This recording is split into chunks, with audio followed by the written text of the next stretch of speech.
Well, we already know that Patagonia makes sweet, sweet gear in a ton of different categories. This year, we are focused on, and we're going to concentrate on, the footwear category. This is Jeff Browning. How are you, man? Good, good. How you doing? I'm doing fantastic. Tell us about this line for 2013, 2014, and I understand that you had a little bit of participation in design here.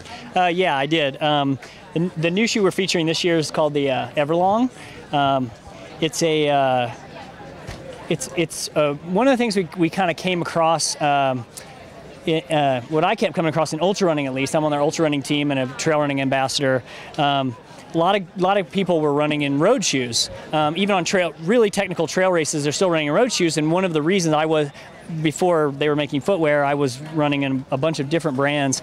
And the one thing I was attracted to road shoes, one of the reasons is that most of the time the upper was more minimal, it was supple, it was a softer shoe and a little more cushion, so you got a little more protection from the midsole itself and not from like a rock plate. So we wanted to come up with a shoe that kind of mirrored that, but one of the biggest things we had with road shoes is that tread was horrible. So if it got really slippery conditions, especially in loose rocks, you didn't have good traction. The other was the upper didn't have a good midfoot wrap. So midfoot wraps in trail running becomes very important because when you're making those intricate cuts on the trail, when you're going descending downhill, your foot's really moving around on the platform. So you want that upper to really work like a really tight wrap around your midfoot so you don't move around on the platform. So we really concentrate on a good midfoot wrap, a cushioned midsole, and an aggressive upper, but in a pod style. So we wanted to keep it really light. The biggest thing was weight, for me at least. Sure.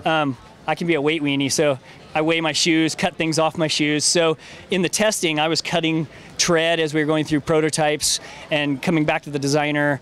And I'm a graphic designer by trade. My career, so design's very close to me. I want things, form to follow function. So if something's there and it doesn't really need to be there, let's get rid of it.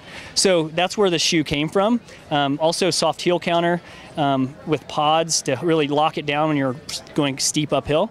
So those are some of the features that came out of this shoe design. I'm really close to this shoe. I've been racing in it. I've raced a 100-miler in June in it. Had no problems, no foot problems. It was in 100 and some degree heat. The other thing we also did is put no overlays where the metatarsals are. Yeah, I noticed that. So one of the reasons is if you think about in trail racing, you're always in a very diverse condition. Sometimes you have to cross a creek. So you step across a creek, you come across, and the first thing you do when you step out of that creek is you compress the midsole right across your metatarsals. And we didn't put any wraps there, so as you compress that, water just goes out the side, it drains really fast. And also, as your foot expands in a longer race, if you get a little swelling, it isn't wrapping where your metatarsals are and causing pressure on those metatarsals, which tends to cause foot issues. So, in 100 miles, foot issues become big issues. Exactly, yeah. Jeff, thanks so much. I have to say, just an observation, I think maybe you might be able to take about a ½ inch off of those laces and still be good, huh? Save a couple micrograms? Yeah, we might be able to save a couple micrograms. Yeah, exactly. We appreciate your time. Yeah. Tell folks where they can find out more about this shoe and the entire Patagonia line online. Yeah, at Patagonia.com. Fantastic. Thanks, man. Thank you.